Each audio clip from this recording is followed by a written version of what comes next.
Whether you're already expecting or thinking about growing your family, one of the things you won't want to overlook is the financial impact a child will have on your family.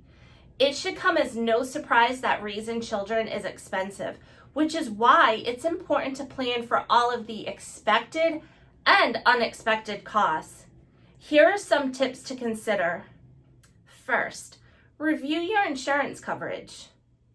It's likely that up until now, your insurance policies have covered just you and your spouse. And until you bring your new addition home, that's perfectly fine. But before you and your partner bring home a baby, you'll need to reevaluate and update your policies. You'll want to make sure that your baby is covered under your health insurance policy for starters. If you have a life insurance policy, you may want to consider updating that information as well. Should the primary earner suddenly die, your household expenses will be higher than before because of the new baby. Your life insurance policy should reflect this change. Even insurance policies like your home and auto policies may be affected by a baby. For example, you may choose to upgrade your vehicle to something more family-friendly, or you may decide to move to a house with more space. A baby can spur a number of changes in your life, and you'll want to be sure your insurance policies and coverage are remaining up to date as these changes occur. Next, build an emergency fund. The first thing that most people look at is how much money they have set aside for an emergency. There are a lot of things that can happen both during pregnancy as well as once the child is born. That is why it's generally a good idea to build up an emergency fund.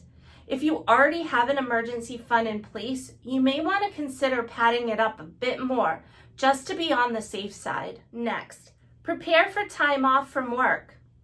The Family Medical Leave Act, or FMLA, requires employers with 50 or more employees to allow 12 weeks of unpaid maternity leave.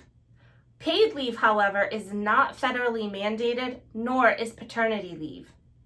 While some employers offer generous compensation and benefit packages for parents after the birth of a child, others do not. Take some time to figure out what policies your employer has and whether you'll need some extra money saved for living expenses during this time. If they do not offer any paid time off, you'll want to set aside funds to take care of things until you and your partner can get back to work. And last, consider childcare costs. Depending on your work situation, you may need to prepare to pay for childcare. Sooner rather than later, consider the options available to you in your area so you can know how much, realistically, you'll need to budget for these costs.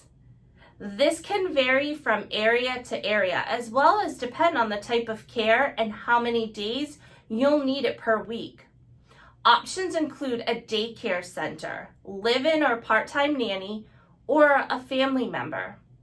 Taking time now to examine childcare costs for your area will help to shape a realistic expectation of what childcare may cost. While you may not need to have all the money immediately, you do need to find a way to get that money when the time comes to enroll in childcare. Bringing home your first baby is exhilarating, exhausting, and overwhelming.